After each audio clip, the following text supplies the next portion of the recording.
Links to previous episodes are given in the video description, so don't forget to like, subscribe and share the video.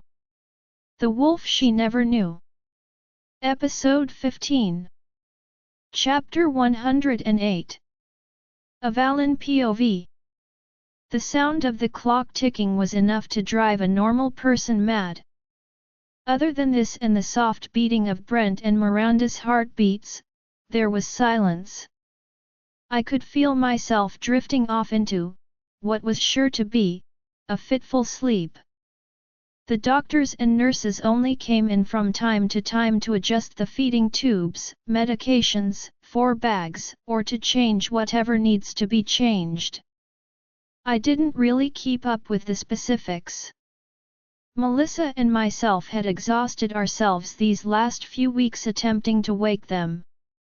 We thought, there for a minute, that we had them when Miranda's arms both twitched and her eyes fluttered. Then, with much disappointment, she fell back into her slumber. The doctors ran tests and gave us encouragement that we almost had her up. Unfortunately, for us, we both grew exhausted. When Melissa collapsed in the middle of the room, we called it off to allow our bodies the much-needed rest that we would need. It was now a week later and Melissa was still recovering. I was thankful to Charlotte, who had given me the strength, or else I would have ended up just like Melissa. I'm not sure when, but I fell asleep. I also was unsure of exactly how long I was asleep for. When I woke up, I was being cradled in Everest's arms, in the reclining chair in the hospital room. I moved my head only slightly, not wanting to wake Everest, looking at the window. It was now dark and I was sure of one thing, it was still daylight outside when I last looked. I listened to Everest's deep and even breathing and allowed myself to relax in his embrace. I felt the tiredness begin to pull at me like an intoxicating drug, enticing me to fall into a comfortable sleep. As I listened to the beating of Everest's heart, I finally gave in, falling asleep. I woke when the sun came up, greeting us with a new promise that tomorrow would be different. Little did I know as I wiped away the sleep from my eyes, today would be different. The gentle knock on the door as a nurse walked in, bowing her head before beginning her work. Everest sat up after I moved away from him. I can't believe how refreshed and energized I actually felt. "Good morning," I greeted the nurse as her head was bowed. "Good morning, Queen of Avalynn, King Everest." She smiled warmly as she walked over to Brent's bed first, checking his vitals. I watched her movements closely, watched as she wrote down the numbers on her charts. I watched as she did the same to Miranda. She turned to us, glancing down at her chart. "I need to confirm a few things with the doctor, but their heartbeats both sound stronger this morning. It's almost as if it's not as faint sounding." I didn't even need to use my stethoscope to know that their hearts were beating stronger, but I obviously did to check it properly. "That's good news then." Everest spoke quickly before I could say anything. "It seems to be that way. In my honest opinion, if you had anything you could try on them to wake them up, today may be the day to give it your best shot. But, please excuse me. I am going to get the doctor in here to check and come talk with you both." The nurse bowed her head and walked out of the room at a brisk pace. I turned to look back at Everest and he gave me a small nod. "I know what you are going to say, my love. I have someone checking on Melissa now, let's go see for ourselves, shall we?" He offered me his hand and I took it. We walked out of Brent and Miranda's room and to the elevator. We went down one floor and walked to Melissa's room. Surprisingly enough, she was exiting the room smiling and chatting with the doctor. I watched as she shook his hand and thanked him. When we approached the two of them, stopping a few feet away, they both looked at us both. The doctor, a short fellow with salt and peppered hair, bowed to us both. Melissa greeted us with a warm smile. "Hello," she said softly. "Hello Melissa, doctor." Everest paused, looking at his badge Dr. Howard. He smiled at them both. "King Everest, Queen of Avalynn, what an honor it is to be in your presence." Dr. Howard bowed again. I smiled at him. "It is our honor to be thanking you for all of the hard work you and the rest of the hospital staff have endured these last few months. It wasn't easy." "I do have a question, though." "Yes, of course, Queen of Avalynn. Please, ask away." Dr. Howard looked between Everest and myself. "Is it safe for Melissa to practice the strongest magic she could muster?" I asked flatly. "It is." Melissa spoke before the doctor could say anything. "Well, yes, but she may tire out quickly." The doctor interjected. "What do you mean?" Everest asked this time, as I glanced at Melissa. "It means that I could die from doing too much magic," she said flatly. "But it doesn't matter." Her arms crossed her chest like a stubborn child whose mind would not be changed, and I couldn't help the small smile that tried to tug at the corners of my mouth. I knew, without a doubt, that Melissa would give it all she had, just like I would, and just like Miranda did. "Surely your life matters." The doctor's brows scrunched together into a deep frown. "Of course my life matters, but what matters more is the kingdom's people and the lives of others. Not my own. I have lived a very long and meaningful life. If it is my time to go, I hope it is for the best of others around me," Melissa said seriously. "I understand exactly what you are saying," I told her, and she gave me a warm smile. "So let's see what we can do about Brent and Miranda then. Shall we?" Melissa looked between the three of us. "Of course." Everest nodded and motioned toward the elevator. We followed behind the doctor and Melissa to the elevator. We entered first as they followed behind. We went up one floor and exited. "Oh, oh." Melissa breathed as she stepped off the elevator. "What is it?" Everest asked. "Do you feel it?" Melissa asked me, ignoring Everest. I simply nodded my head. "I do feel it. Which is why I believe the time is right." "Come on then, let's hurry." Melissa picked up the pace and we all matched her steps with ease. I looked over to Everest as we walked. He was looking at me with a puzzled look of confusion. "It is time for Brent and Miranda to wake up. There is a strange energy in the air, more so now than when we left just a few moments ago. We will need the room to ourselves during this time. You may stay outside the door." "No, Avalynn. You're not going in there alone." He frowned as he interrupted me. "I won't be alone. Melissa will be there. Besides, everything will be fine." I reassured him. "You can't promise that." He frowned. I placed my hand on his chest, right above his beating heart. His large hand covered my own. "You can feel me through our bond. You will know when my body has had enough. That is when you may break in, but not a moment too soon, as you could mess with the balance of what we are trying to accomplish. It may be too late. His hands moved to cup my face. It will never be too late. I smiled up at him.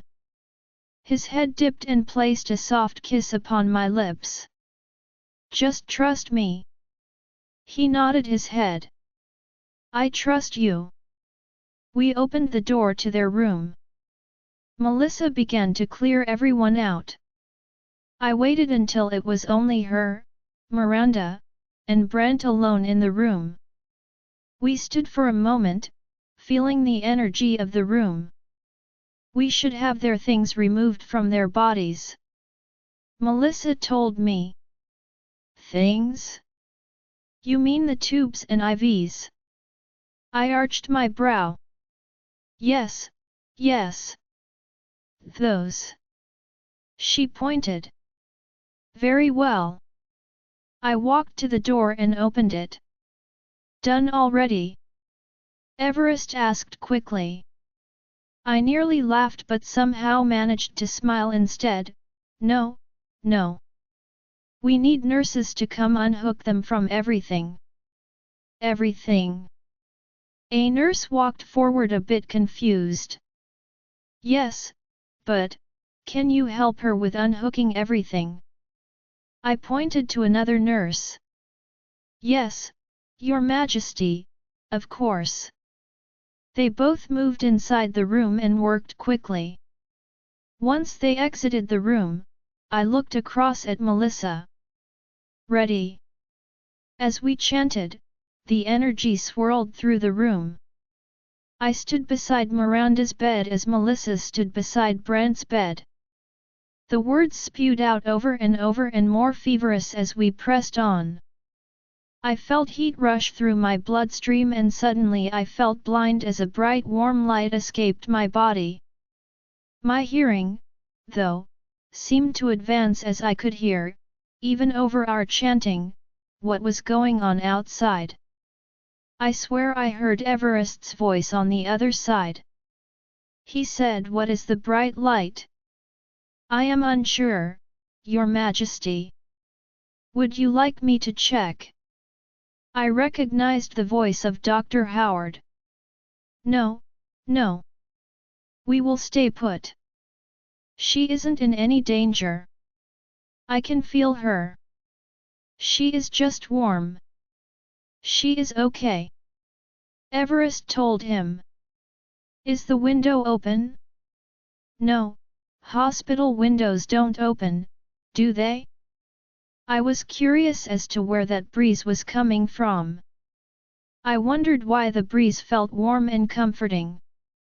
My mind seemed to separate from my body as my thoughts wandered about the wind, and how I could hear myself still chanting. My voice sounded cold yet still strong. Melissa, on the other hand, sounded angry as the words spewed from her mouth. She was truly giving it everything she had. Then suddenly I felt as light as a feather. What an odd sensation to feel.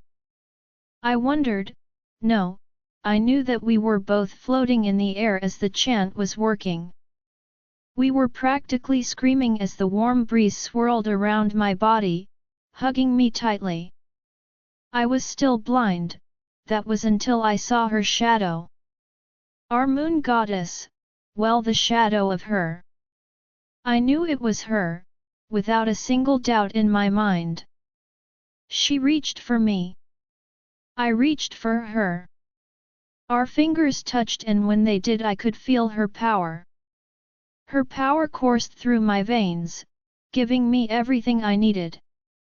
I cradled it gently, scared to release such energy into the world. I wanted to learn how to use it properly, afraid it might rebound and strike Melissa or myself. I blinked my eyes and I could see again. What I was looking at was not the hospital room but a white room. Everything was pristine and white. I looked around and my eyes landed on her. Do not hold back the magic I have granted you. Release it into Miranda. When released she will wake up. She told me. What of Brent? I asked her. He will wake up when she does. It won't be right away, it will take him a while to be fully himself. Give him an hour or so for his eyes to open. Do not be alarmed when he does not move though. All will be well. She smiled. It was a sad smile. She turned her head to the right as if she heard something. What is it? I asked her, also looking in the direction she had been. I did not see nor hear anything. I looked back at her. She let out a long sigh. I must tell you this. I told Miranda there would be a price to pay. She will never be able to have children of her own. What? No. She must have children. I protested. Take that ability away from me. I have my boys. I do not need anything more. I tried my best to sacrifice myself but she only shook her head. To make this sacrifice happen the way you would like, I would be taking away the next heir to the kingdom. She approached me and placed a hand on my belly. It was warm and comforting. A light shone from her hand and I frowned at her. You are with child, my dear. I just placed protection over your womb. It will last until Miranda is awake. Please, let her know of her sacrifice. I am with child. My hand went to my belly out of a protective instinct. She smiled at me. Yes, my dear, you are. Only by a couple of weeks. Oh. Was all I could say. I felt guilt wash over me. Here I was with a baby growing in my belly while Miranda would never be able to experience such a joy and blessing. It wasn't fair. This situation was not fair. I looked back at our moon goddess and frowned, not accepting Miranda's fate. Why can't you let her have at least one child? I was no doubt angry. My child, when the fire burned through her body, she burned from the inside out. I cannot heal what she has agreed to sacrifice. She spoke softly. But she didn't agree to this. I refused to accept it.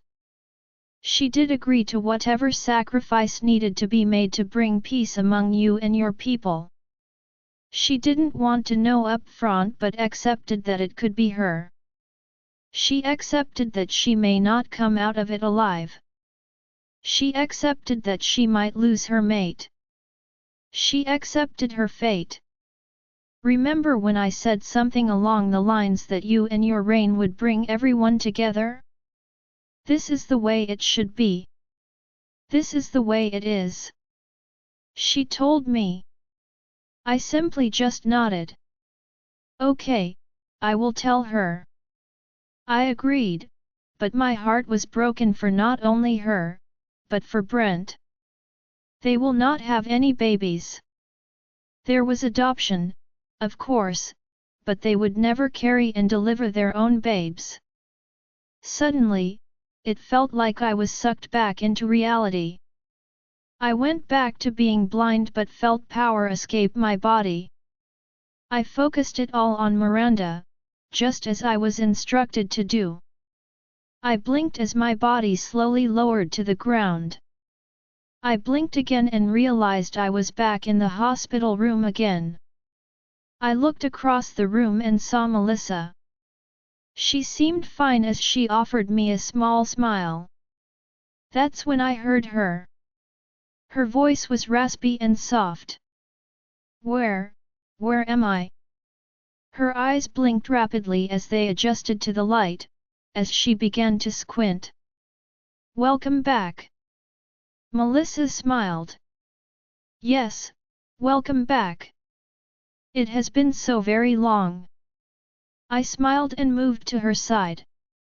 I noticed out of my peripheral vision, that Melissa moved to her other side.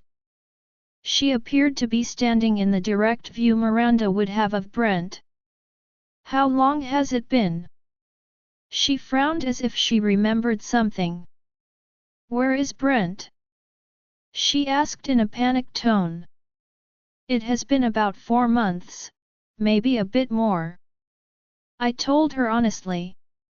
Her head snapped at me as her eyes searched my face. You look sad. She frowned. Is it Brent? Was he my sacrifice? Tears began to well up in her eyes, threatening to topple and spill down her cheeks at any given moment.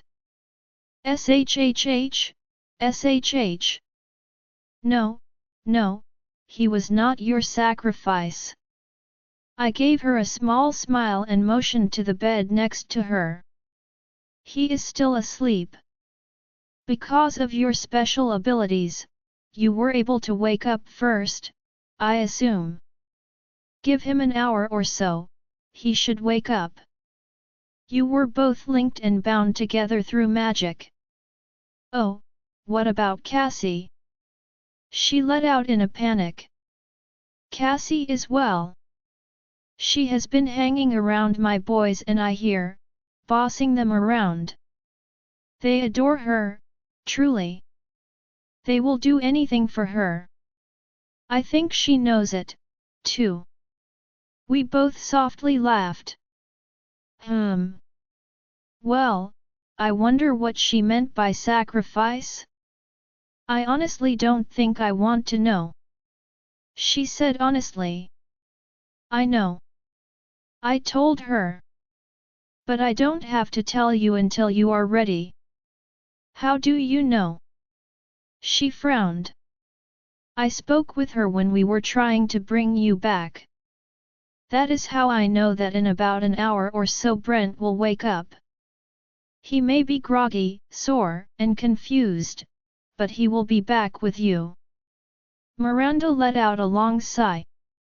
She sat for a moment and looked up when a soft knock sounded at the door. It's Everest and probably a doctor, maybe a few nurses. You will need to be checked out. I told her and she nodded. I'm just going to head on out. I am very tired and require some rest. Melissa left the room quietly as Everest, a nurse, and Dr. Howard entered. Hello there, Miranda. Everest greeted her warmly. Welcome back. Hi. She smiled. It is nice to be back, even though it feels just like the battle happened yesterday. Hello, Your Majesty. Dr. Howard bowed his head, kneeling to Miranda. He stayed this way until she spoke to him. Hello. She greeted him. I am Dr. Howard and let me tell you, we are so very happy that you are awake. I would like to ask you a few questions, check your reflexes, and get you standing and walking. If this is okay with you. He smiled at her as he pulled up the rolling stool. Of course. She looked over to us. We will leave you to it. I told her and she nodded her head. Dr. Howard, I would very much like to be informed the moment Brent awakens. He ordered him, of course, King Everest. He bowed his head as we made our exit out of Miranda's room. Sometime later in the evening, once Brent is awake and all of his tests are complete, I would like to bring Cassie up here to see them both. I think that it would do them both a lot of good. I think Cassie will be just the right push they will need to get the healing back on track. I told Everest as we rode the elevator down to the main floor. Of course. Let's go have lunch with the kids. Does it sound like a plan to you? He asked me. Sounds like a perfect plan, babe. I smiled as he took my hand in his own. We stepped out of the elevator and made our way to where all the kids were. When we finally found the kids, we were surrounded with small arms wrapped around us with hugs. "Hello to you all." Everest chuckled. "Is it true?" I looked over at Trevor and nodded my head. "That's good then." I watched his eyes move to Cassie as he whispered to himself more than anyone else, "Really, really good." A smile crossed his face. "Is everyone hungry?" I asked them all. "Yes." They all yelled in unison. During lunch, we were approached by someone whom I have yet to meet. He bowed and greeted us properly. He asked to speak with Everest, and when they stepped out of the restaurant I looked over at Trevor. When he mouthed Brent I only nodded. When Everest came back in and sat down, he looked across the table at me. When our eyes locked on one another, I felt how uneasy he was and I felt him reaching out to me. Brent is awake. His eyes are open, but that is all. He is unresponsive. His thoughts drifted through my mind. Unresponsive. I had to remember to watch my facial expressions. Yes, he has been awake for about 30 or 40 minutes now. He hasn't moved, other than breathing and blinking. I heard him sigh. Oh. I was under the understanding that it would take him longer to fully recover. "Let's not give up hope yet," I told him as he nodded his head in response. We finished our meals and walked back to the castle together. Trevor took the boys and Cassie up to their rooms after hugs and goodbyes were given. "I will see you all shortly," I told them all. We made our way back to the hospital after the kids were out of our line of vision. I wanted to lay eyes on Brent myself before I made any conclusions of my own. I was sure he would be just fine. He just needed time. It was quiet, other than the sounds of our breathing and our hearts beating. Miranda was holding onto Brent's hand tightly and refused to leave his side.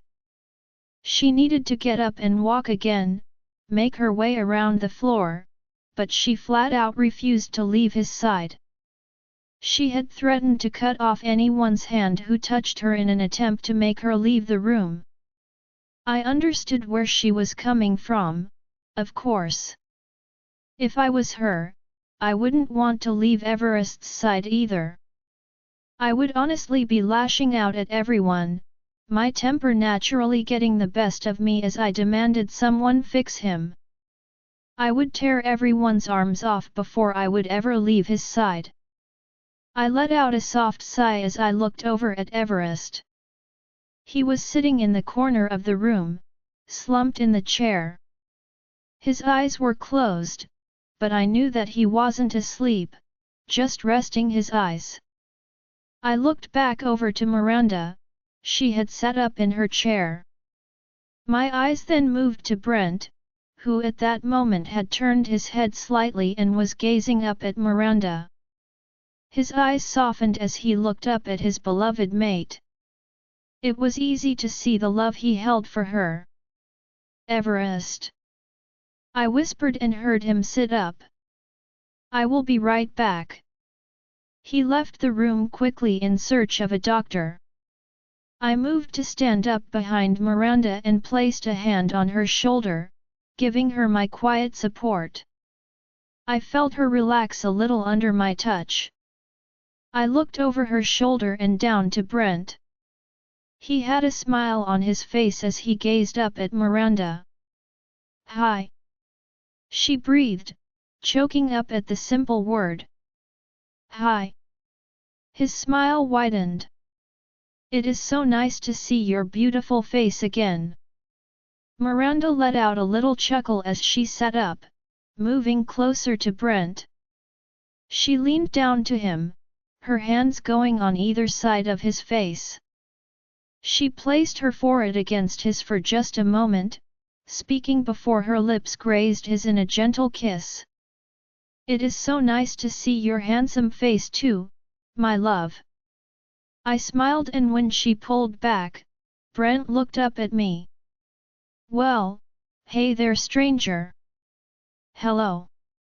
I smiled. "It's nice to have you back." He looked around the room. "It is nice to be back. Where is Everest?" "He went to go get a doctor. They'll need to go over everything with you." I turned my focus to Miranda then. "While they're doing that, would you like to go for a little walk?" Well, I am not sure. I don't really want to leave his side. What if something happens?" She looked up at me. "Nothing will happen to me. I will be fine. Go for a walk." "I will, hopefully, be walking soon. And eating." Brent's stomach growled. The door to their room opened and in walked Everest with a doctor trailing right behind him and a nurse hot on both of their heels. "Oh. Good, good." The doctor bowed to us. "I am Dr. Willington and this is Nurse Jessica. We will be checking you out and running a few tests on you. It is our goal to get you up and walking immediately. Then we will get you some food. I promise." He smiled down and turned to look at us. "I have heard that you are refusing to go walk." He peered down at Miranda over his glasses at her. "It's true. I did do one lap around the floor. I just did not want to leave his side. I wanted to be here when he woke up." She squeezed her mate's hand. "I would have done the same thing if I were in your shoes." I told Miranda honestly and smiled at her. "But, let us leave them to it. Perhaps you can do 2 laps? One with me and then one with Brent." "Oh, yes, sure thing." Miranda nodded her head. She then leaned over the bed rail and placed a kiss on Brent's mouth. "I will see you soon," she told him. "I will see you soon." He smiled. We walked around the hallway talking and catching up. Her movements were slow and steady. She was doing well, especially because of not being able to use her muscles for the last few months. I looked ahead and looked back. We had made it to the end of her hallway. It came to a T, then circled the entire floor.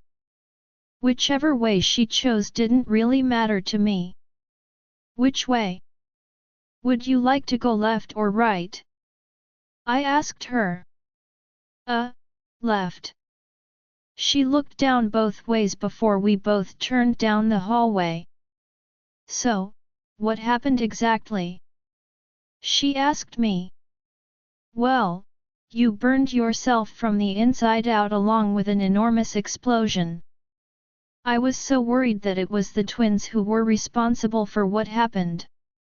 We had just slayed the last one and had a difficult time getting back to you." I began before she interrupted. "Explosion?" She looked over at me. I nodded my head. "Yes, it was huge, bright, and terrifying. It burned you and everything around you. We had to put flames out in order to get to you. Your flesh was still hot to the touch. That's saying something considering we are pretty warm and can handle heat so well," she said as we rounded the first corner. We walked in silence the next couple of minutes before she asked me, "So why was Brent out for so long?" "From my understanding, you were linked to him. When the siblings cast that massive orb that crashed into him, we have assumed, automatically linked to his mate. Your magic just so happened to not bring you down as quickly as they had anticipated. Before you had collapsed on that battlefield, your magic, in a last desperate chance to save everyone, overpowered you. It made you give in to its power to save you. Not to destroy everything or everyone in your path, except those siblings. To do this, you did have to make a personal sacrifice at the time. I know that you said that it didn't matter what the sacrifice would be, even if that meant giving up your own life. This I now need to tell you. I told her as we walked, approaching our destination. I had timed our walk perfectly, so that we made it to a quiet area of the hospital.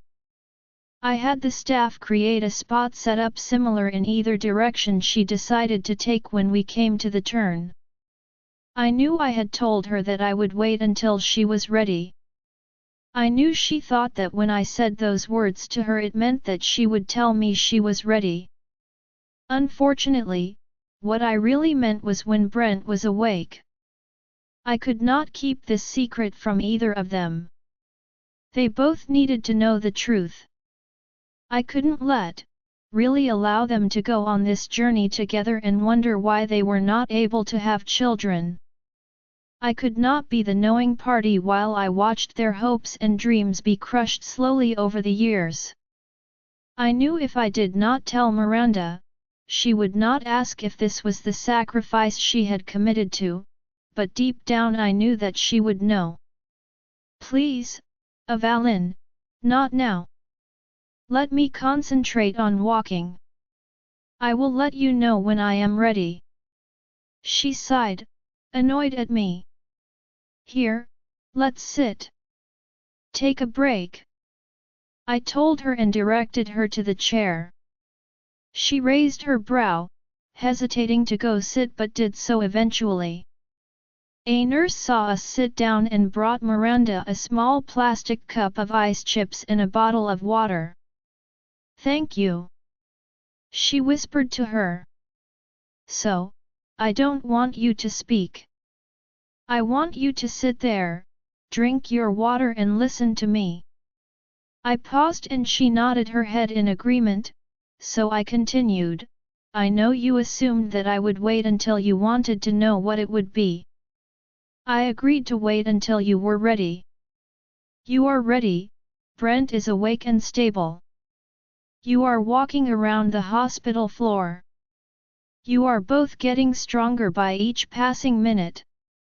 I am also willing to bet that you can feel your beast awakening inside. She nodded her head slowly. Then you are ready. It is time for you to know. Miranda took a deep breath, looking at the floor for a moment before looking back at me. I could see the uncertainty that her eyes held. She shook her head slowly, what if it's something I can't handle, or Brent for that matter? She frowned. What if he can't stand to look at me anymore? I cannot handle being a disappointment to him. The tears were now flowing freely across her face. I reached out and placed a hand on hers. Miranda, we are never given cards that we can't handle. The moon goddess knew that you and Brent are strong enough to take this on. But I never was able to ask him if he was willing to sacrifice anything. She countered. I am sure he would sacrifice his own life, just like you, to help our people go on. That's true. She smiled now, wiping the tears away from her face. Maybe you're right. We can handle whatever life throws our way. Okay. So. I began but she cut me off. Wait though. I would like you to tell us together. Can we do that? Would you mind waiting? She asked and I nodded. I figured that she had an idea, but I knew that it would not be real until it was said out loud and in the open. Only then would it be real. I had not expected that she would want me to wait though. I figured that I would tell her and she would have figured out a way to tell him in private. Of course, not a problem. Would you like to have a moment to tell him what is going on before I tell you both? Let him know of the details that led up to what was agreed upon? See if he would have done the same if he were in your shoes.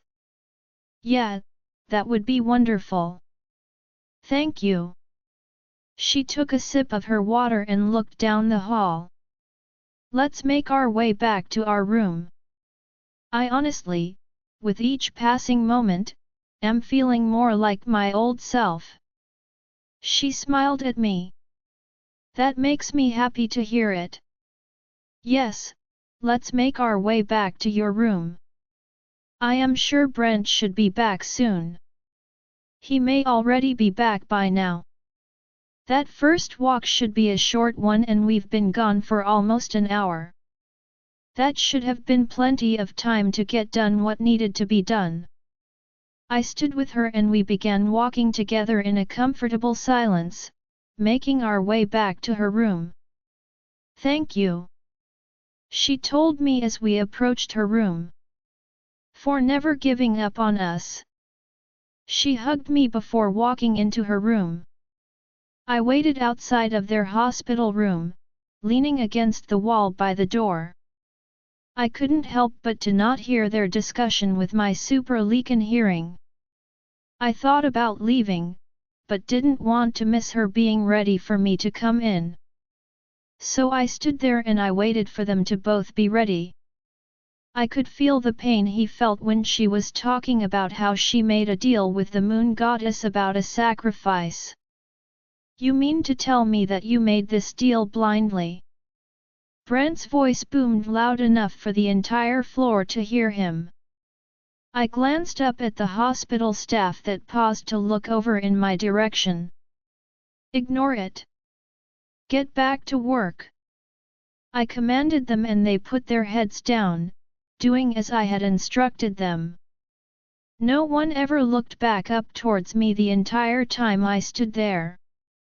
Miranda POV. I walked into our room in the hospital, closing the door behind me. I was hopeful that we would be out of here soon. I was ready to get out of here. Especially considering we were progressing well. I looked at Brent as I approached him. He was sitting in the chair and eating a double bacon cheeseburger and fries. I see they finally got you some food. I smiled at him. Hi babe. Yes, would you like a bite? He offered. Oh no thank you. I ate not too long ago, I told him. Truthfully though, even if I was hungry, I would not be able to eat. I was actually worried that he would be so angry with me. I needed to tell him, soon. Should I wait until he was done eating? I let out a small sigh and sat down on the chair across from him. He ate quickly and I wasn't sure if he even tasted it or not the way he swallowed it whole. What's up? You look like you have something on your mind babe. He was looking at me. I do. Can I ask one thing though? I asked him while fidgeting with my fingers. Go ahead. He smiled at me. What I am about to tell you is serious, like very serious. I would like it if you wouldn't get too mad at me. I did it for our people. Just remember that I did it for our people. I looked away from him and out the window. Tell me everything. He told me, his voice more serious. And I mean everything. So I did. I told him everything. How we were connected and how I made a sacrifice, an unknown one at that. I watched his face as the realization sunk in that it could have been anything and he shouted at me, you mean to tell me you made this deal blindly? I winced and he let out a sigh, I am sorry. I won't yell again. I am just frustrated. I understand. I get it, I do. But, please, I thought that it was for me to give up my life so everyone else could live. I told him. What about my life, Cassie's life, or Avalynn's life? He asked me angrily. If it was for the better of our people, would you not have done the same thing? I asked him. I watched as he sat back in his chair when he realized that he would have made the deal blindly himself. He closed his eyes, ran one of his hands over his face, and sighed. You're right. I guess I would have done the same thing. I would not have thought twice about it either. Especially if it came from the moon goddess herself. He shrugged his shoulders. I am sorry for yelling. It's okay, I figured you would have been shocked by it. I figured you would have yelled. So, with that said, the only person who knows what I sacrificed is Avalynn. The moon goddess apparently told her while she was in the process of waking us up. I told her that I didn't want to know until I was ready. She, of course, took it literally. She was only going to hold the secret until you were awake and well. She wasn't going to do what I meant and hold it until I told her to tell me. She said that we deserve to know the truth and deserve to know exactly what I sacrificed. I looked down at my hands and saw that Brent had moved one of his on top of my own. Whatever it is, we will deal with it. We will be okay, I promise. He smiled over at me. No matter what it is. I knew that he meant it, too. I knew that he was still worried though. I could feel how worried he was.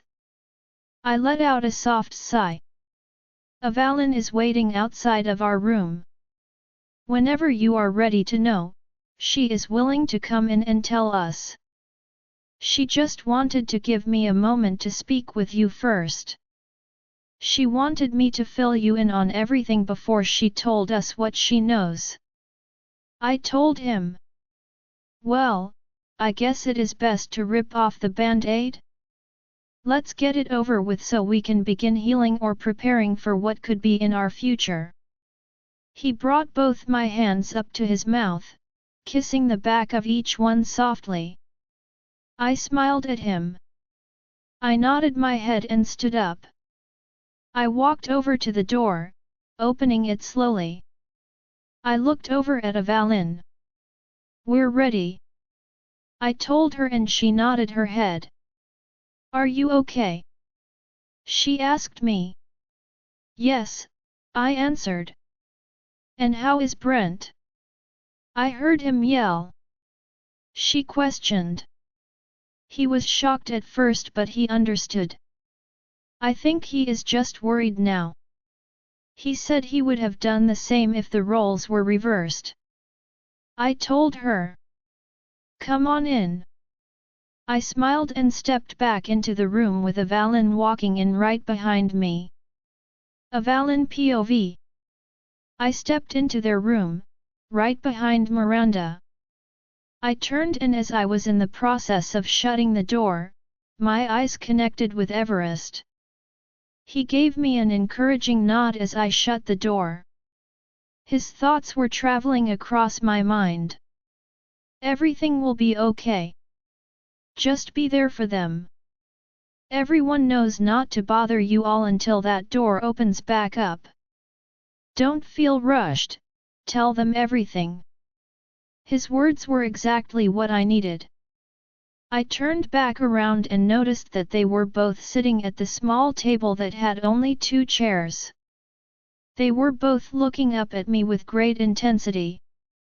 I, since becoming queen, have never been more nervous about anything up until this point. Not nervous when it came to dealing with rogues or war. This, however, I am nervous about. Their whole life was about to shift. I looked around the room and saw the doctor's rolling stool. I walked over to it and moved it to sit in front of their table. I sat down on it and looked across the table at them both. Would you like to know how I know? I looked over at Brent. Actually, I would. He nodded as he answered. Well, while I was in the process of attempting to wake you both, the moon goddess harnessed her energy and gave it to me, temporarily. I was afraid to use its power. It was so powerful and I could feel how strong I was and, honestly, it scared me. It was bright white out of nowhere and there she was, standing in front of me. She told me what happened. She told me how she approached Miranda and told her a sacrifice would have to be made. She couldn't decide later, she had to decide right then and there. So she did. She took the consequence of possibly losing her own life or anyone else she was close to and loved over the lives of our people. I honestly thought that the deal I was making was going to be my own life. As much as I did not want to leave your side, I knew that you would have done the same thing. You would have made that deal in a heartbeat for the better of our people. Miranda had tears in her eyes as she placed a hand on top of Brent's hand. I know. I would have done the same. I am glad that you are here with me now. Brent's free hand lightly patted against Miranda's hand. I watched as a small smile crept onto her face. So, with that she told me that I had a message to give you both. I began after allowing them a quiet moment. She let me know what sacrifice you had made. I let out a nervous sigh. Please, Avalynn, please tell us. Brent's voice sounded sad. Is it that she won't live long? I won't live long due to being blasted by that energy ball. He asked me, obviously nervous. No. No, it is not that. It's that Miranda will never be able to have children. She will never be able to carry a child, she will never have a chance to conceive. You will never have pups of your own. My voice was flat until the last sentence and it cracked. Brent inhaled sharply and pushed back away from the table. Miranda did the same, but pushed away from Brent. I watched them both move in opposite directions, digesting the information that was given to both of them. I felt my own heart ache for them. I felt tears sting my eyes but I held them back. I knew if I could, I would give them my own womb to allow them to have a child of their own. I looked down at my hands, my fingers fidgeting with one another in the uncomfortable silence. When they sighed, I looked up at them both. Brent seemed angry, confused, and upset. Miranda, on the other hand, seemed like she already knew that was what I was going to tell them. I scooted back some, rolling away on the stool. I watched them both, closely. My head snapped to Miranda when she broke the silence first. I knew it. She breathed breathlessly. I knew when everyone was alive that this is what was sacrificed. You mean there is a 0% chance that she will ever be able to carry our child? Brent asked me. That is correct. I spoke softly. Why? How is that possible? How can she just take that away from her? He seemed angry. It's because I burnt myself up from the inside, right? Miranda asked me, then looking down almost as if she was ashamed that she allowed herself to give in to the power. I nodded my head. That is exactly what happened. You melted from the inside out basically. Tears began to spill from her eyes. I am so sorry. So very sorry, Brent. She turned to him. I watched as he took her into his arms. If you have any more questions or just need someone to talk to, I am here for you both. I stood up and excused myself, giving them the privacy they deserved. When I shut the door behind me, Everest was waiting with his arms crossed. How'd it go?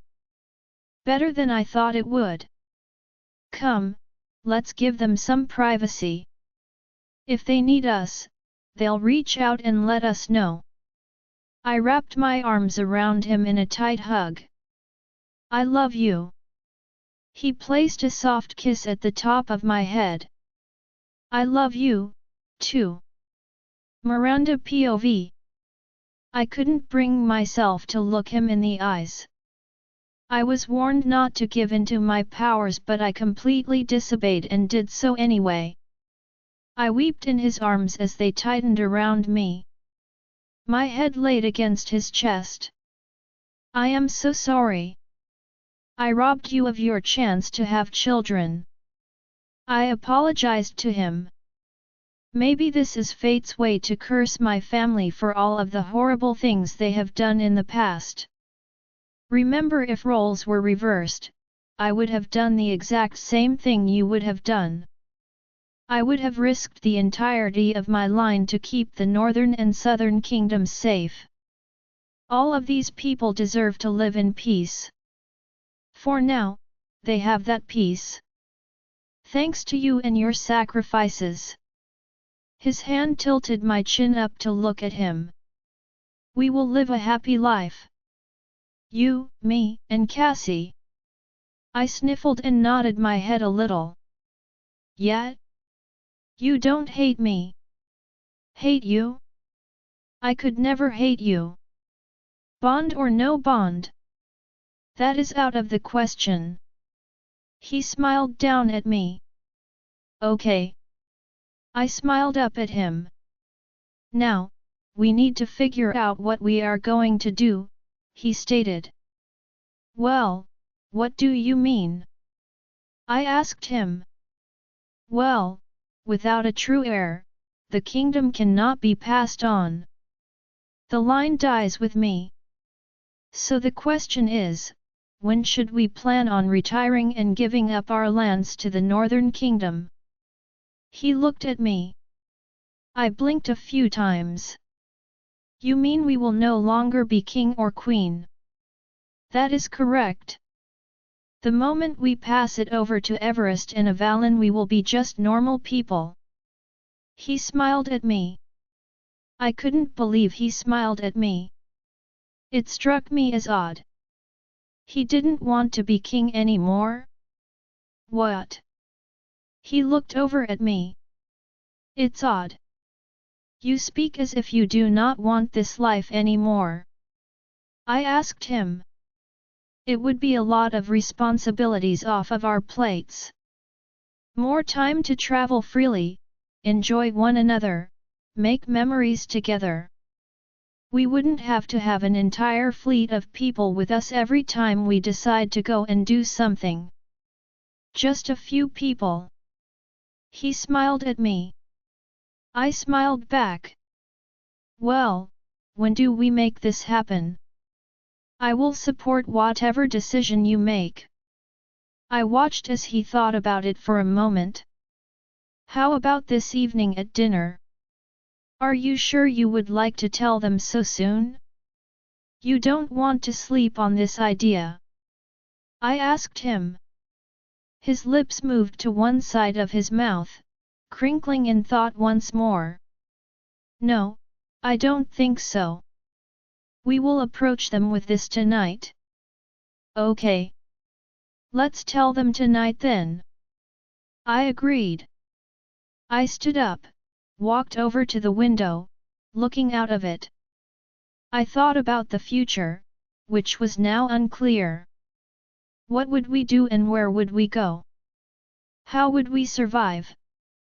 We would both need to find jobs, that was for sure. I wasn't sure how long we would be able to live in our current home. I was sure they would make us move, eventually. A year maybe at the most? What are you thinking about? Brent asked me. Our future. I would be lying if I said I was not worried. I looked back at him as he stood. We will be fine. There is nothing to worry about. I think you underestimate my family's wealth. No matter what happens or what they decide for us, we are taken care of. Cassie is taken care of. Even Cassie's children, no matter how many she decides to have, will be taken care of. Do not worry. We will be all right. He reassured me. Okay. I smiled as he closed the gap between us. Brent's arms wrapped around me and pulled me close to him. His head dipped as his mouth found mine in a soft kiss. I kissed him back, my arms encircling around his waist, holding him to me. One of his hands moved to entangle in my hair as the other held me by my waist. When the kiss broke, he looked down at me. Oh, I forgot to tell you. We have been discharged. He grinned. Really? I asked him. Yes, really. We can go home. He kissed my forehead. Oh, good. I was wondering what you meant by telling them at dinner tonight. I smiled. I had already planned a dinner with Everest and Avalynn prior to the news. I will have to reconfirm with them when we get back home. I'll send word to them later. He told me. So when do we get to leave? I asked. As soon as we get the papers signed, which should be any moment, he told me. Just as the words left his mouth, a knock sounded on the door. Both of our heads snapped back at it as the doctor poked his head in. I do apologize, I have your discharge papers signed. You are both good to go. He told us quickly before leaving. I giggled as Brent let out a laugh. Ready to go? He asked me. I sure am. I answered him. We called some staff members to gather a few of our things to take back to our bedroom. We walked back together, taking our time. When we arrived, our staff pretty much surrounded us. They welcomed us back and just made sure we didn't need anything. Are you sure that is all you require? Just a correspondence letter. Jill asked me. Maybe a snack to hold us over until dinner. Thank you, Jill. I smiled at her. Right away, Your Majesty. She curtsied and left in a hurry. We walked into our bedroom and made our way to our bathroom. I turned on the water in our tub and poured in the soap solution. Steam soon began to fill the air. I planned on taking a nice long bath. I looked over at Brent, who was leaning against the doorway. Would you like to join me? The tub has more than enough room for us both. I smiled at him. He nodded his head and walked towards me, removing his shirt. I think a nice bath with my beautiful mate is exactly what the doctor ordered. He laughed, taking me into his arms. Well, I don't know about that, but... His mouth was over mine in a kiss. I kissed him back and softly bit his bottom lip. I love you. He moved a few loose strands of my hair back and away from my face. And I love you, too. I smiled up at him. He moved to sit in the tub, offering his hand to me.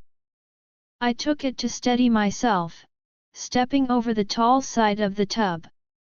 I watched as he sat down in the water, motioning me to sit with him. This tub was probably the biggest bathtub I have ever seen. Brent was tall with broad shoulders and the tub seemed to make him small. The tub was more of a small pool than anything else. I eased down into the water and when he frowned at me I moved closer, turning around so my back was to him. I settled back against him, my head leaning against his shoulder as I let out a sigh. It's like my stress and worries are being washed away. I told him. I can help you with any stress you have.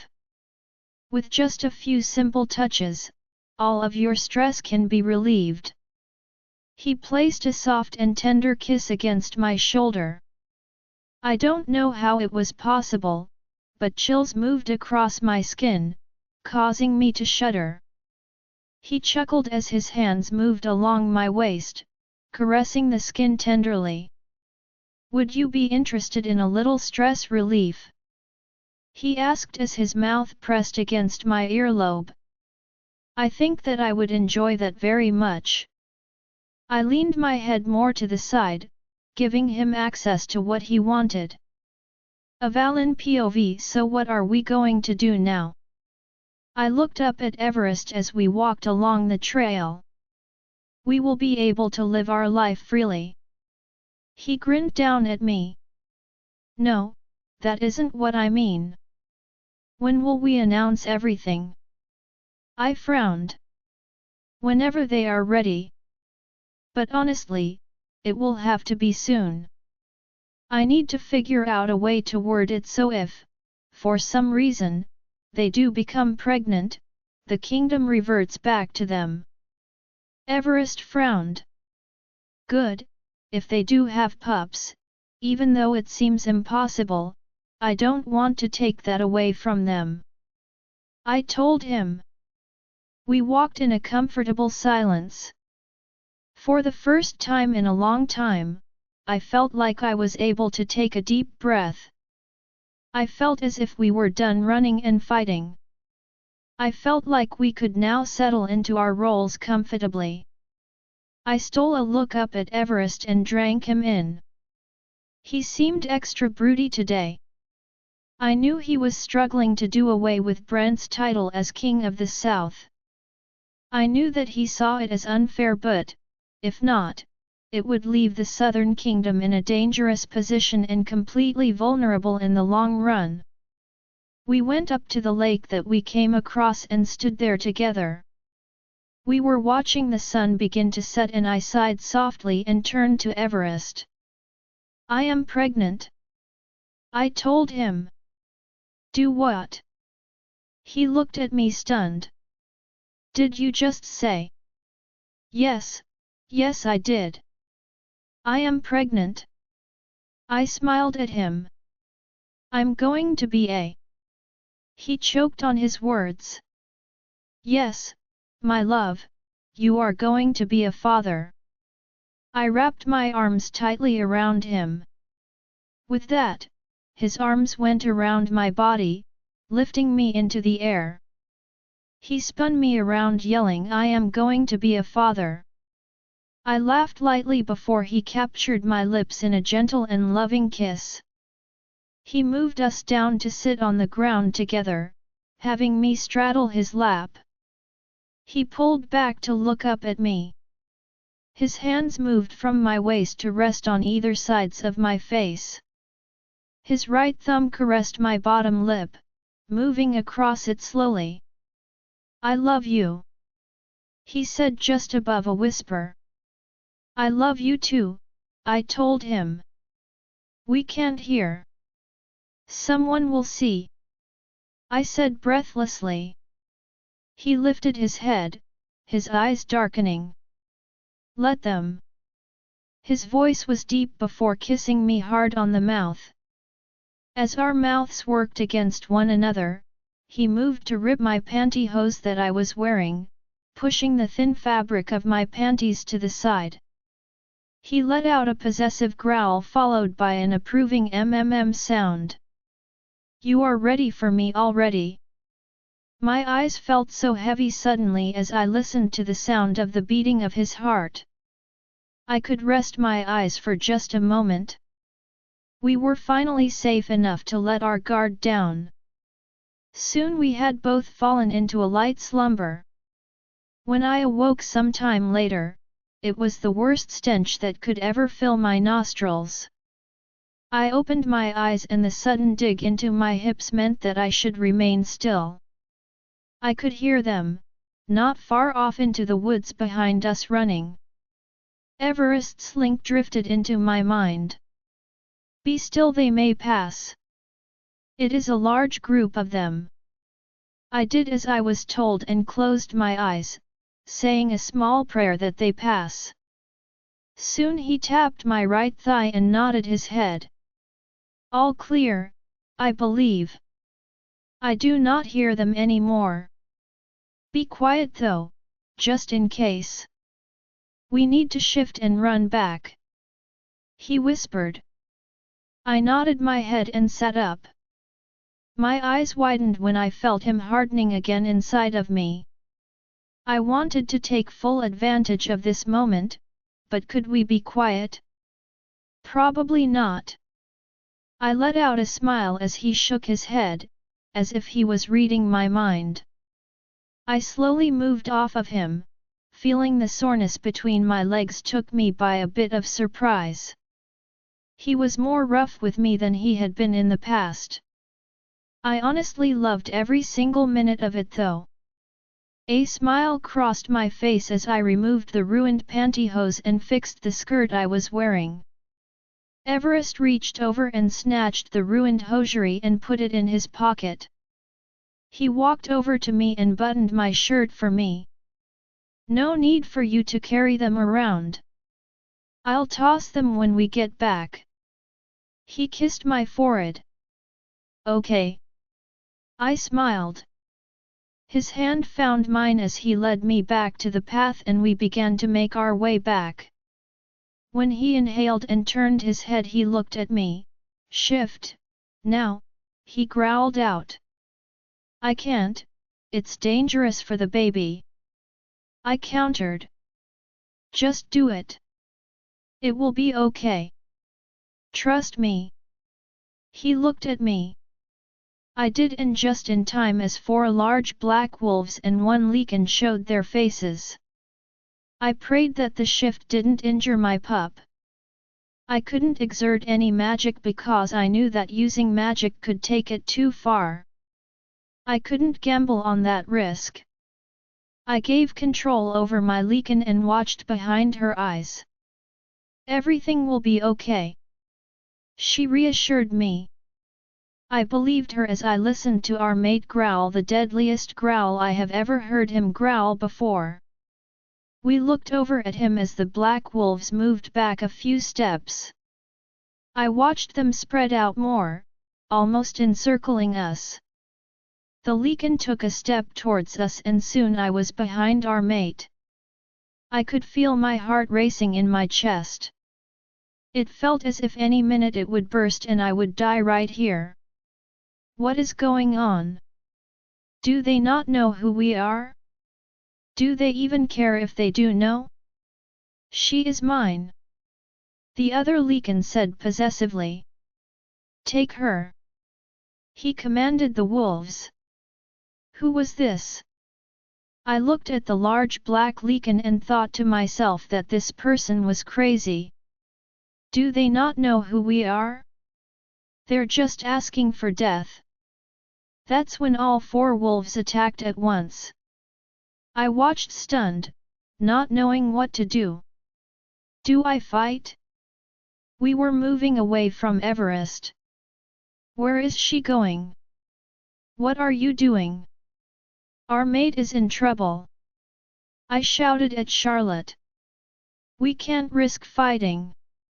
It's too dangerous. Charlotte whined in response.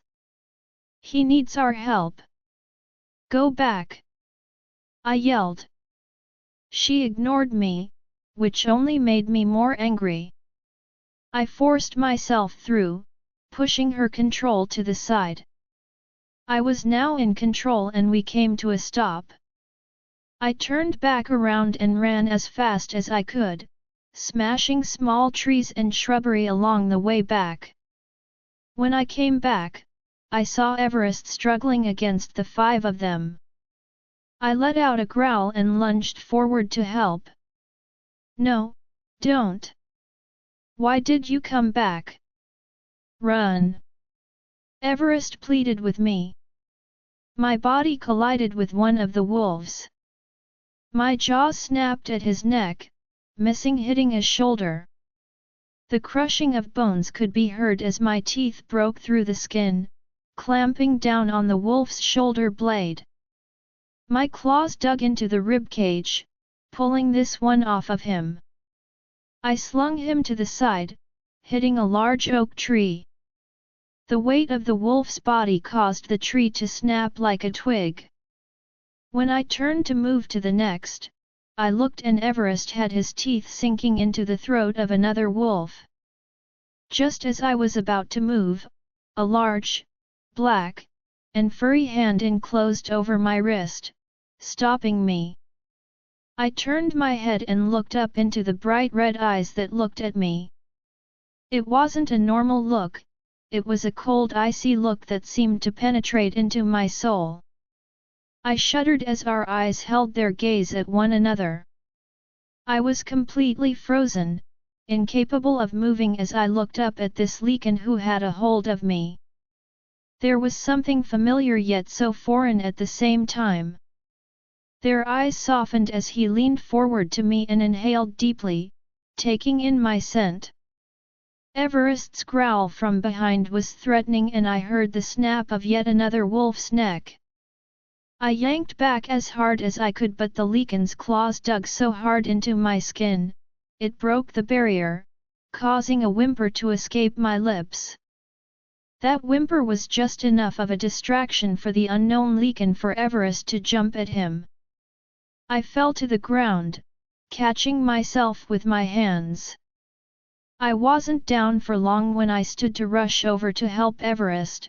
The unknown Lycan's foot blasted me in the side of the face, sending me flying across the small clearing. An instant headache followed and I closed my eyes to try and regain my focus. The sound of 100 feet hitting the ground rang through the forest. They were too late though. Everest had everything back under control. I shifted back into my human form and stood up from the ground. My head was still throbbing as I looked at them. Everest had the other Lycan pinned under him. It looked like he had a grin on his face. He looked over at me and it caused a roar from Everest. 3 Lycans rushed to Everest's side to help contain the other Lycan. Everest went through his shift and rushed to my side. His hands were resting on my cheeks. "Are you okay?" he asked and moved one of his hands to rest upon my flat stomach. "I am fine, the baby is fine," I told him. A growl was heard as the Lycan struggled with the other 3 men. Everest turned around to look at his men, who slammed him down into the ground. He let me go and walked over to the Lycan who was refusing to shift back to his human form. "Shift!" Everest commanded him. The Lycan was still and unmoving and was wearing a smirk. He still refused to shift. His eyes looked around the crowd of Lycans and wolves standing around. He suddenly moved, quickly. The sudden movement caught the warriors off guard as they let go. The Lycan shifted into his human form in just a blink of an eye. Gasps were heard as the person's identity was revealed. My mouth was wide open. I couldn't believe it. How was this possible? There was absolutely no way that something like this could be possible. It must have been the twins, or friends of the twins. That was the only reason that I could come up with. I looked across at the smile he was wearing. He looked like he was untouched, minus the dirt from today. "How are you?" I started to ask before he cut me off. Alive? Well, it is a long story. I will be more than willing to tell you how. If you set me free, he said as he looked over at Everest. Not a chance. Everest said through gritted teeth, moving to stand in front of me. It was like he was attempting to block his view of me. Aren't you the least bit curious? He taunted. Nat, I am sure I can figure it out on my own. Everest spat. What about you, Avalynn? Don't you want to know? He leaned to the side, looking past Everest. No, I lied. In fact, I was very curious about how he seemed to be alive and seemingly in excellent health. I know everyone who watched him die was curious as well. He looked the same but also very different. Well, that's a shame because I was willing to tell you all about it. He teased. Why don't you just cut and tell us how you are alive? Everest said through clenched teeth. Maybe after food? I am famished after all. I have been shifted to my lichen form for so long that I haven't had a real meal. He looked at Everest. You may eat in the cells. Chain him. Everest ordered, and soon we were making our way back to the southern kingdom. How did they manage to do it? I frowned in my thoughts as we walked. Call Brent and Miranda. I shouted at the warriors who were standing behind me. King Everest, Queen Avalynn. The warrior paused for a moment, looking at the large injured black wolf that was left. What would you like to do with this one? End his suffering. I heard Everest say and watched as he walked over to the wolf. He took the wolf's head in his hands and twisted, snapping his neck. The action killed him instantly. My eyes widened as I looked at the back of my mate, who was now standing over the lifeless body.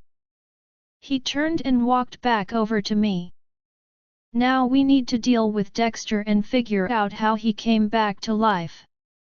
I told Everest. I agree.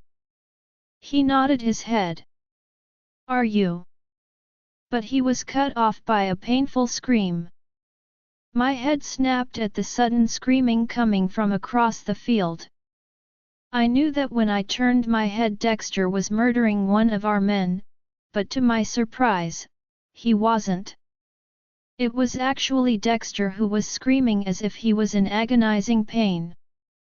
I watched as Dexter's body collapsed to the ground. His body twisted and contorted. His bones began to snap on their own, but he wasn't shifting. Everyone took a few steps back, ensuring that they stayed away from him.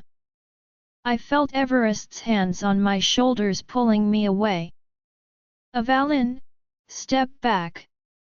Something is going on. Everest said to me. The minutes passed by as we watched him. Brent and Miranda both ended up showing up in the middle of everything. How is this possible? What is wrong with him? Brent yelled over his once thought to be dead brother.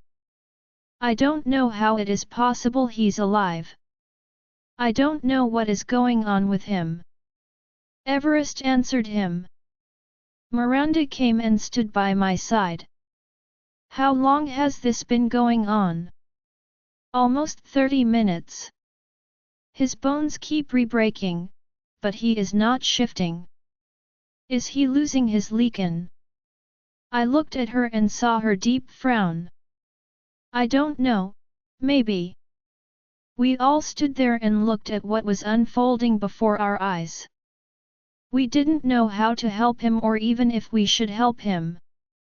After a bit, Miranda turned to look at Brent. I was going through everything that I have learned over the years. Between normal and dark and dangerous black magic. It is definitely black magic being used. I am almost certain. She looked back at him. His body could be trying to free itself from whatever curse was laid upon him. So how can we help him?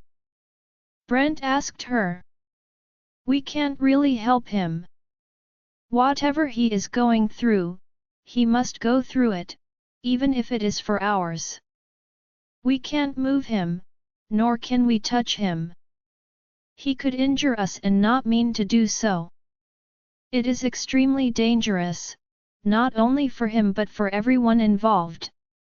I need a black magic book, but I don't think that there are any here to find the exact spell they used on him.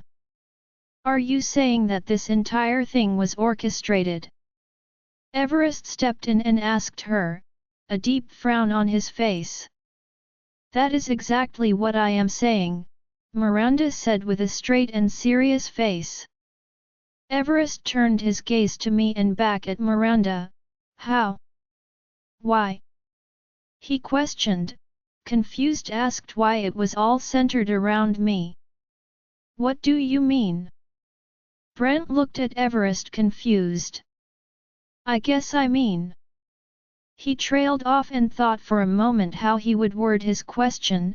Well, why the obsession with Avalynn? I think that would be something we could ask him, if he knows. Whenever he comes out of this fit, he may or may not have any recollection of what has happened. When he comes out of this, he may believe that no time has passed. If he has forgotten everything, he won't be able to answer any of your questions. Miranda answered. And what if he does remember? I asked her. If he does remember, he will go through a terrible amount of guilt. He will know that hundreds, if not thousands, died by his hands or at the help of his hands. He will, however, be able to answer your questions. Generally, if I remember correctly, when a witch leaves their memory intact, it is in hopes that they end their life. Miranda sighed. I just want to know how long he was under that spell. She turned back to look at him. We all turned to watch him. He was still screaming and re-breaking all of his bones. Day soon shifted into night and night became day. It was about 3 in the morning when we noticed that the re-breaking stage of his bones began to slow. The sun was beginning to rise when Dexter took a gasp of air, filling his lungs. He laid there, on the ground, unmoving, except for the movements of his chest from his rapid breathing. We all looked at him, watching him carefully. I noticed the sweat that was on his face, rolling down. His cheeks were obviously flushed. His eyes were closed and he laid still on the ground. I nearly jumped out of my skin when I heard Brent speak softly, as if he was almost afraid to talk. What is happening? Brent whispered. I am not sure. I can't really recall what the books said about this exact moment, Miranda answered. I looked at him and closed my eyes. I tried to connect with him but ended up with zero luck in reaching him. I looked over at Everest and shook my head. I knew that he knew what I was trying to do. No luck. I couldn't reach him or his Leekan, it was like there wasn't anyone home. I linked Everest, his hand moving to rest upon my shoulder. We all stood there and watched as the minutes ticked by. Another gasp of air was heard from Dexter. All of us were now anxious as we waited. His breathing evened out, but his eyes remained closed. He was perfectly still and almost looked like a statue. We watched as Brent slowly approached his brother. He stood over him gazing down at him.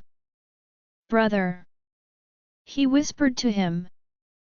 We watched as several moments passed by without a sound coming from Dexter. When Brent turned to walk away, Dexter reached out and took hold of Brent's ankle.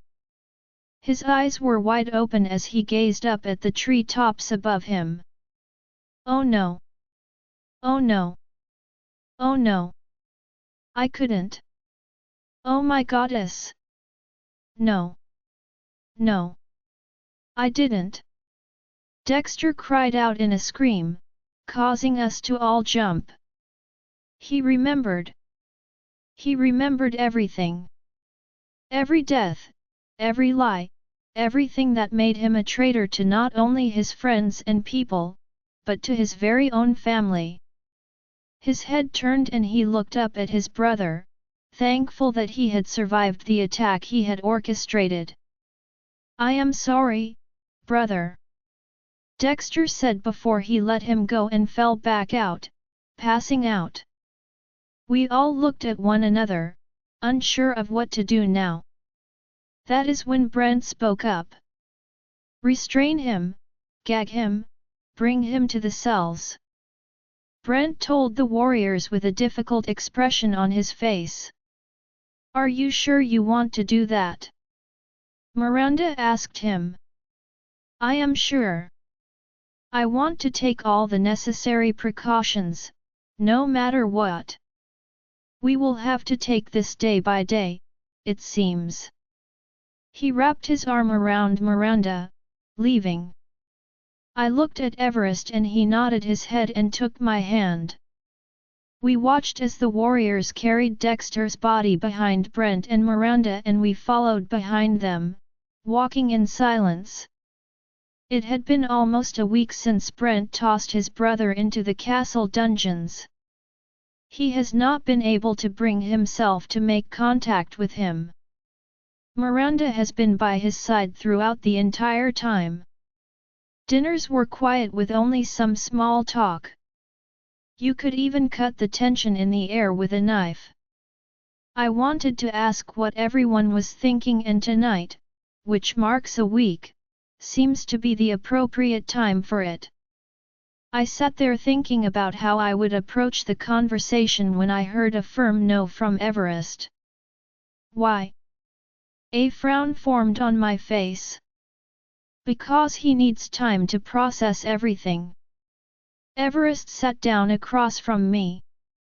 Everest, he has had a full week to come to terms with the fact that his murdering brother is in fact alive. Was under the twin spell the entire time. While what he did was horrible, he was not himself. Speaking of not himself, we are still unsure of how long he has been under their control, I countered. Yes, Avalynn, I realize that, but it takes time. Everest leaned over and picked up one of the many books that filled my office. Have you figured out how he is still alive? No, I haven't. When he was burned, his body should never have been able to recover. He had turned to ash. I picked up my newest book. It was not new though. The book was very old and extremely delicate. I had to be extra careful while handling it. Every time I turned a page, I was afraid that it would rip on me. What is that? Everest motioned to the book in my hands. It is dark mysticism. It has, so far, been the most helpful to explaining what is going on. I feel like this book can explain to us how Dexter was resurrected. I carefully flipped through the pages. Wait a minute, paused as my eyes looked at an interesting page. What is it? Everest leaned in closer, his right brow raised as he waited for me to continue. It says that resurrection can be possible with even just the smallest amount of viable being. Something must not have burned. Flashes and images of this day popped up through my mind. The moment his heart was ripped from his chest and tossed aside, it flashed across my eyes. What is it? Avalynn? Hey! Everest called to me. It is my fault. I closed the book and sat back down. What is your fault? Everest frowned as he reached out to me. I let him live by not burning his heart. I shook my head. I only tossed it aside. I didn't put it in the fire. My voice sounded broken as I spoke. There is no way you could have known that he was under a spell. I watched with you, as did everyone else. None of us knew he was under an evil spell. None of us knew he could be brought back. Look, Avalynn, this could be a good thing that has happened. Everest reassured me. How is this a good thing? I frowned. Because it gave him a chance to be with his family. The twins obviously screwed up by leaving his memories intact. He knows things that could help us figure out if the twins have any other surprises. If this was it. I mean, we know nothing of what their plan was or is. Dying could have been part of their plan or not. I mean they were crazy, so who knows? He smiled at me. Okay, okay. I guess you're right. I mean this has all obviously happened because there was a reason for it. We should let Brent and Miranda know later though, I told him. Yes we should.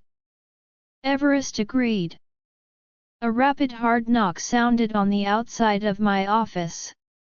Everest stood and moved to open the door quickly. A servant was outside and passed a written message to Everest. Everest walked back in, shutting the door behind him. He opened the note and read it aloud. Everest and Avalynn. I have set my brother free today. What you do not know is that I have been communicating with him during the evening hours of the night. The guards who were in charge of watching over his captivity were still under my command. They were instructed not to break their vow of silence to their king. Dexter was under the twins' spell for the last 25 years. Which was when our rivalry began, now that I am thinking about it. He has been banished to live out the remainder of his day in the neutral rogue wolf territory. When you get this message, I will no longer be the king of the south, the north and south will now be under your control. I will be leaving everything behind, except for some money, to see us through. Miranda, Cassie, and myself will be living a quiet and secluded lifestyle in the southwest. I will have a few warriors with us. These warriors, who no longer have a mate or family, will be going with us for protection. Please understand that this was the only way. This way, I knew that maybe my family line could survive if he was alive. Please, do not follow us. My brother wanted to explain to you both what he has told me. I disagree. He had no control over his actions and was being driven by the evil side of magic. One day, when I know the dust has settled, I will send Miranda to see Avalynn. Until then, the Southern Kingdom is yours. Formerly King of the Souther Territory, Brent. Everest crumbled the paper and threw it at the wall as hard as he could. I frowned and shook my head at what he had just read. He left. He took Cassie and Miranda. He let Dexter go. He probably had him escorted out. A loud bang, followed by a crashing sound, came from the other side of the door. Get him! I heard a male voice scream. Everest rushed to the door, swinging it open, when a dark hooded figure stood in the doorway. Please, I need to talk to you both. Dexter's plea was heard. He knelt down and bowed his head to Everest. Everest's hand went up to, what I assume, stop the warriors charging down the hall. Just stay close. He ordered them. Come in, Dexter. Dexter stood, pulling his hood back, before walking inside my office. I felt my nails digging into my skin. I looked over Dexter's features. He looked the same but yet so different at the same time. When he looked over at me, it was as if a normal person was looking at me. He didn't have a wild possessive expression on his face anymore. Sit.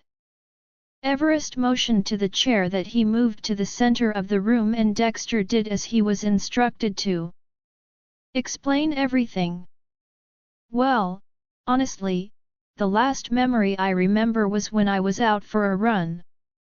I remember a bright flash that completely blinded me, then I was in a room with two people who I had never met before. They said that they have been watching me for the last few years and I would be perfect for their plan. They forced something down my throat and everything went hazy. After that, I believe I slept for a long time. I'm not sure how, but when I woke up, I was back at home. I was told that I was found at the bottom side of a cliff, surrounded by rocks and boulders. I was told that I was lucky to be alive. When my brother entered the room, I knew I hated him. I wanted him and my father dead. I knew I had to wait. I tried to cause a war between a small village and our kingdom. For that, Avalynn, I am sorry. It didn't work.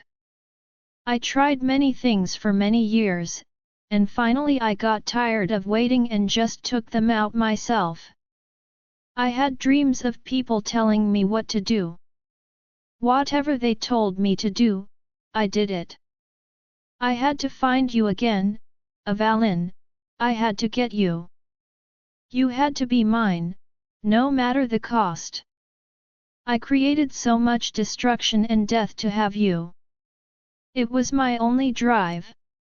My only thought was getting you. It literally consumed me.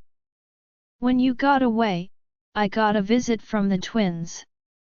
They tortured me, forced me to go out west. I completed the gathering, as they called it. A ritual was held, people were sacrificed. I can't remember everything, but I know that I have done some horrible and horrific things. They left me alone for a few weeks. Then everything went dark. I remember waking up and feeling hot. Almost as if fire had burned me. I was tortured again, forced to do their bidding, but in secret. I remember looking in the mirror and my face not being my face. I looked different. The twins told me that it had to be this way. I slithered through, undetected, sent them information that they requested. I followed everyone, hung back in the shadows. My movements felt so foreign, they weren't my own. I am so sorry. I understand if I must die. I wish you would end me. I don't think that I can live with this guilt. The pain I have caused is unforgivable. Watched as Dexter broke down in tears, mumbling he was sorry for everything. I looked over at Everest, who wore a dark expression. I placed my hand on his shoulder and he looked up at me. He speaks the truth. I can feel his remorse. I know what he is saying is the truth, he has not lied. He shouldn't die. His actions were not of his own. Maybe send him to live his life elsewhere? Never to set foot in our lands again. But even that seems too much. He needs to heal. Our people need to heal. This can be done. We can make peace for all. I linked him. Everest shook his head. I knew that he didn't like the idea of leaving him alive. I didn't either. But banishing him from our lands was the only thing that I could think of doing. It was a unique case. He had zero control over his actions. He was under the control of the twins.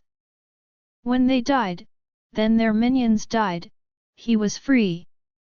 If this was the human world, he would more than likely be sent to death row, a one-way ticket. But, this wasn't the human world. This was our world. Call a council meeting. See what they say. We will vote on it. There are 12 members, surely we can decide what to do with you. I looked at Everest and nodded my head. The air was thick with hate, anger, and mildly suffocating. I sat next to Everest as we listened to the council members argue with one another. Some wanted to hear him out, especially when they found that his story was not only unique but true. Some of the members thought that maybe the magic was still lingering, and the story was untrue. I could see their side, but I would be able to detect the truth, regardless of any lingering magic. I don't care what his story is. He needs to be charged to the fullest extent of our laws. Yelled council member Jeffrey as he slammed his fist down on the marble table. You should care about the truth. The truth, regardless of what has happened, is the only thing that truly matters. Council member Kerrigan spoke in a more calm and even tone. Jeffrey turned to face Kerrigan, his eyes glowing with anger, his lichen threatening to show himself at any moment as his words, lathered in hatred, spewed from his mouth. You would think, out of everyone here, that you, Kerrigan, would be the most affected by the situation. Easy there, Jeffrey, Kerrigan said with a hint of danger in his voice. Or did you forget that your mate and son were both murdered by this monster? He, you know, took great. Jeffrey was cut off by Kerrigan shifting, lunging across the table, and choking him out. Everest shifted and let out a deadly growl that caused all the chaos in the room to stop. It was completely silent, no one dared to even breathe. Kerrigan shifted back into his human form and bowed his head to Everest. Sorry, my king, he whispered. I do not blame you. I know that is a fresh wound for you. It will take a while to heal. Everest placed a hand upon Kerrigan's shoulder and looked around the room at all the council members. They sat there in shame, especially Jeffrey, who was staring down at the floor, afraid to even look up at the gaze that Everest was giving him. Everest cleared his throat before speaking, just so everyone is aware, the story that Dexter has provided us is 100% the truth. There are absolutely zero traces of magic lingering in him or in his story. Avalynn would be able to detect if there was anything suspicious. We are going to bring Dexter in, he is going to tell you all his story. Do not interrupt him. Everest warned the group. Can we ask him questions? One of the men asked. Of course, but I would prefer that all questions, like in any of our briefings, are held until the end, Everest answered him. You may bring him in. I motioned to one of the guards. Dexter walked in, his head hanging low. I could feel the shame rolling off of him. I looked up at Everest, who was still standing, watching the men around the room. Sit, please. Everest motioned for anyone still standing to sit, including Dexter. I stood then. Dexter, if you will, please inform the others of your entire story. What you have been through from the very beginning up until the very end. Leave no detail untouched. I sat back down as he nodded his head and cleared his throat. Dexter told the same story as he had told us previously. watched the expressions of everyone's faces, one by one. I watched the anger slip from their faces and creep back up once they realized the twins had manipulated everything, even down to some of his memories. When they realized that he had no control over his mind or body, they frowned. Almost as if they couldn't believe it. Dexter had tears spilling down his cheeks as he spoke of when his own hands took the life of his family. Everyone could feel his sadness and the hate he held for himself, but no one dared to interrupt him speaking.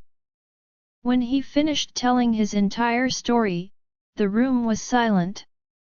I knew that they wanted to ask questions, but they didn't know if they should. I could see the conflict even in Jeffrey's eyes. He didn't know what to make of everything he had just heard. It was a lot to take into consideration. Well, does anyone have any questions? Everest asked the group. When no one said anything, Everest motioned for the guards. Please take him into the next room while we deliberate his sentencing. We all watched in silence as they led Dexter out into the adjoining room. When the door shut, we all sat in silence for a few long moments. The only thing that could be heard in those moments were the people shifting in their seats uncomfortably. Stood up and looked out at the men in front of me. Gentlemen, I believe that it is time that we come to a sentencing for Dexter. Everest stood next to me, one of his hands resting on the small of my back, cleared his throat before he spoke. Yes, it is time. All in favor of the death sentence? I looked across the room and not one hand was raised. They knew, just as we did, that he had no control. It was difficult, yes. As much as we all wanted him gone completely, we knew that the witches had complete control. All in favor of removing a body part? Everest asked them all. I was never a fan of the whole eye for an eye punishment. I felt my stomach turn at the thought of removing their hands and feet because of their crimes. I looked around the room and no one moved or agreed to that motion. Everest continued, all in agreement with a 45-year banishment. Hands rose around the room slowly, one by would win. 1. Everest nodded after he counted the hands. Majority 40 years. Someone commented. That is nothing in our world. That is like a 6-month sentence in the human world. I believe it should be longer. I looked and saw that it was Marcus speaking. Why? Jeffrey asked. Because, well, the wound of our losses will still be fresh, you know that, Marcus said. Maybe so, but it is highly unlikely that he will show his face any time after that, Everest told the group. Okay, okay. Marcus nodded his head. Then it is settled, please bring Dexter back in. Everest motioned the guards once again. We watched as Dexter entered the room, walking to the center and standing. I scanned the room, my eyes jumping from face to face before finally landing upon Dexter's face. He looked like he hadn't eaten, overtired, and just plain stressed. I am sure that his memories were keeping him up at night. Everest began to hand out his judgment. Dexter, you have been brought here to be served a sentence for your crimes. Now, while we all understand that you had zero control over your functions, that still doesn't mean that you are free from punishment. We have all agreed that you will be banished for 45 years. During these next 45 years you may not step foot in the Northern and Southern Territories. You may not make any contact with the territories of any kind through phone calls, mail, email, or texting. The only time that this contact clause may be broken is to warn the territories of any dangers that may be threatening the lives of those living under my protection. If you step foot into my territory, you will be brought to the dungeons, stripped of your legion, and forced to clean the castle until your very last dying breath. Understood? Thank you. Thank you to everyone for showing me this kindness even when I know I do not deserve it. Dexter spoke to the council members. Guards, see him to the border. Thank you everyone, you are dismissed. Everest concluded the meeting. We both watched as the room cleared of everyone. I let out a small sigh of relief. It was over. Officially, it was over. Want to go back to the bedroom? I can offer you a small massage. I am sure that you and the baby both need to relax. Everest smiled at me as he rested his hand on my growing tummy. That would be wonderful. The corners of my lips turned up into a smile. Epilogue. The end. Days knew by and turned into weeks. Between getting the two territories together and getting ready for our baby, time was flying by. I missed Miranda being here, but I knew the bond would keep her by Brent's side. I wondered though if they had any contact with Dexter. I had wondered about that whole situation. Babe? Are you all right? Everest's voice drifted through my ears. I am just fine. I just wish that Miranda could be here. That is all. I gave a weak smile. Oh, I am sorry, babe. I am sure that they are doing just fine.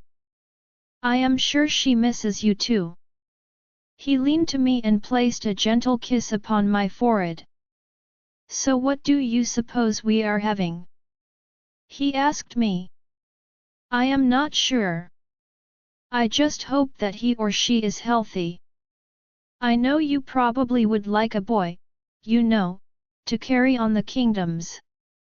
I smiled.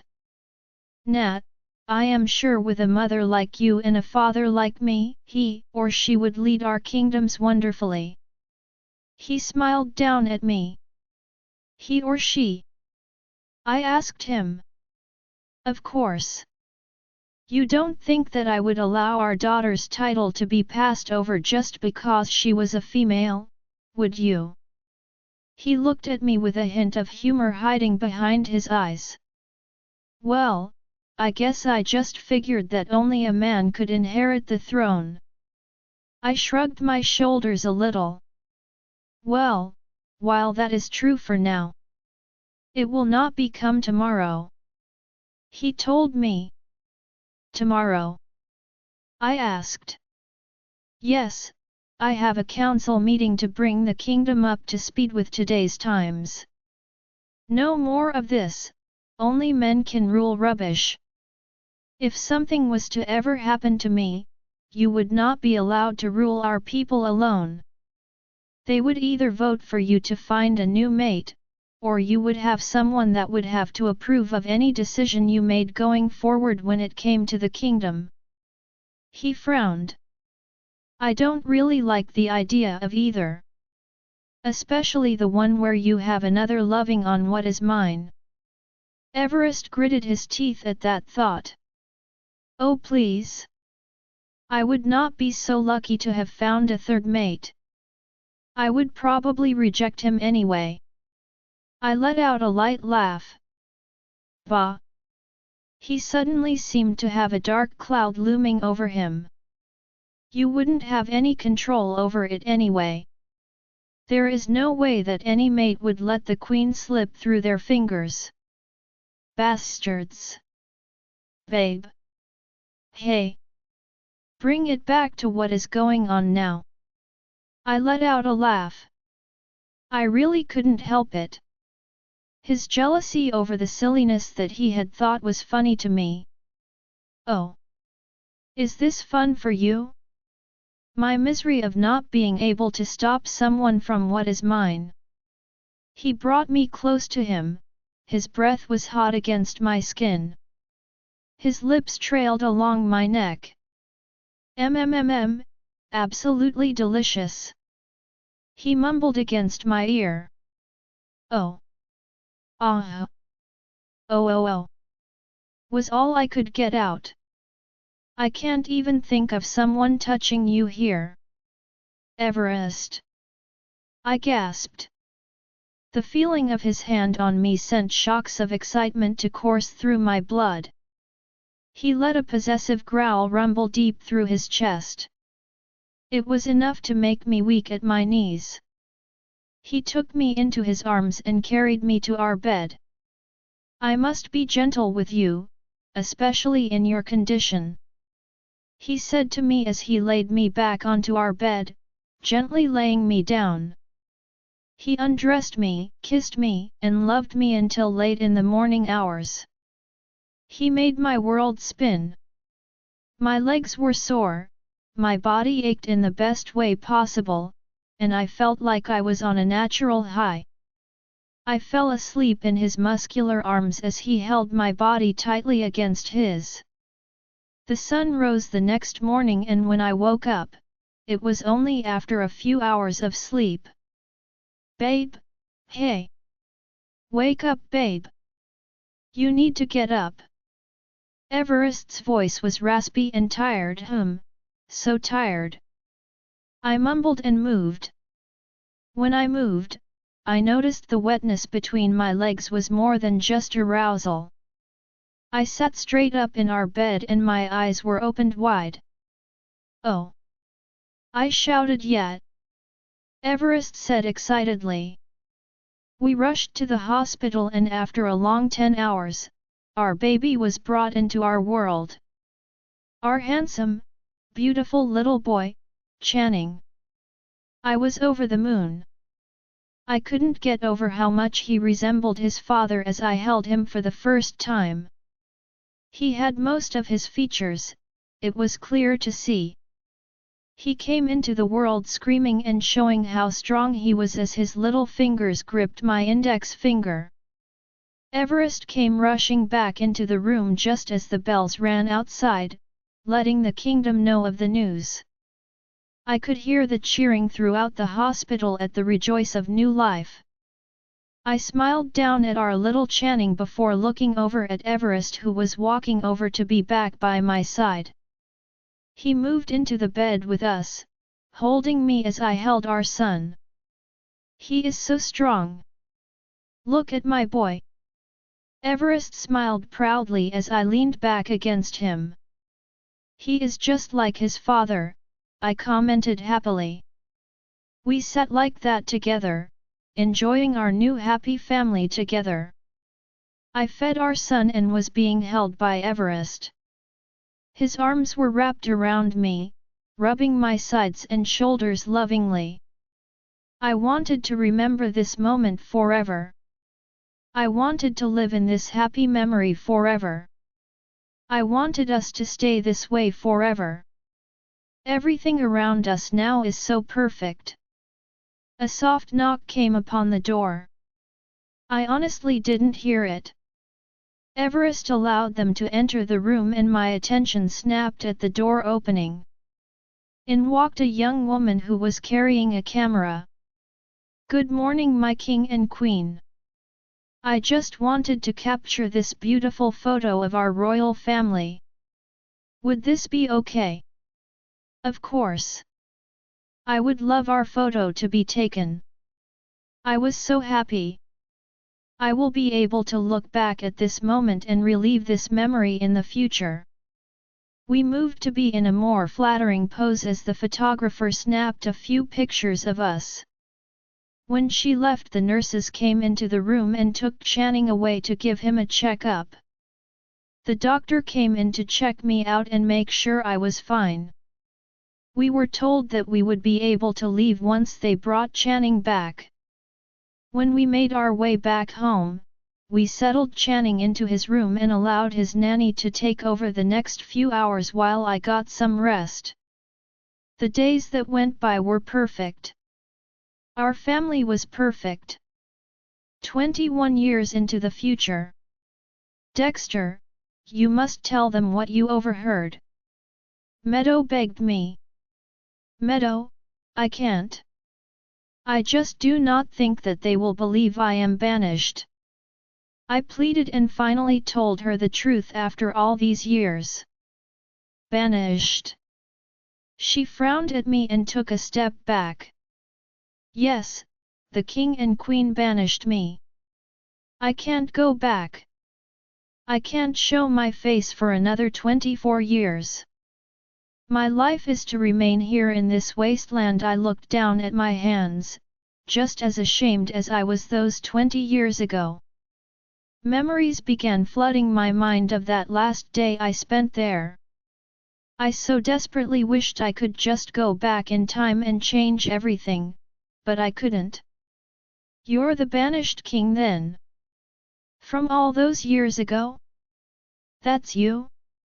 The dangerous, Meadow looked at me in disbelief as she trailed off, her hand moving so her fingers touched her full lips. I desperately wanted to take her into my arms and kiss her until she had forgotten what she had just learned.